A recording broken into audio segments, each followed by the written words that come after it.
Hello everyone, কী অবস্থা সবার? আশা করি সবাই অনেক ভালো আছেন। আলহামদুলিল্লাহ আমি অনেক ভালো আছি। অনেক দিন ধরেই সবাই বলতেছিল পিকনিকের কথা, তো অনেক দিন পরে ছোটোখাটো একটা পিকনিকের আয়োজন করে ফেললাম। ওইদিকে বন্ধু কাটাকাটিতে ব্যস্ত হয়ে গেল। বন্ধু পেঁয়াজ কুচি কুচি করে কাটতেছিল, সব কিছু বন্ধু নিজের হাতে তৈরি করলো। গরুর গোশ, মুরগি, ডিম, সব আইটেম, এভরিথিং সব আইটেমে আছে।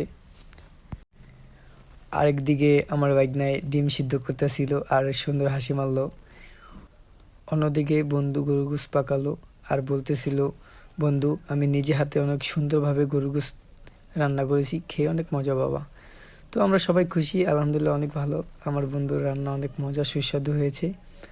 তো দেখা যাক, সবাই খাবারের জন্য বসে আছে, খাবার এখনো আসে নাই।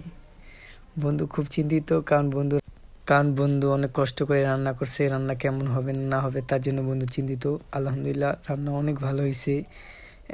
রান্না সাজায় ফেললাম, এখন সবাইকে দেওয়ার জন্য প্রস্তুত করে ফেললাম। ওইদিকে আমার বন্ধু সবাই খাবার বেড়ে দিচ্ছে। তো এভরিওয়ান সবাই ভালো থাকবেন, আর আমার এই চ্যানেলটা সবাই সাবস্ক্রাইব করে দিবেন, লাইক কমেন্ট শেয়ার করে দিবেন।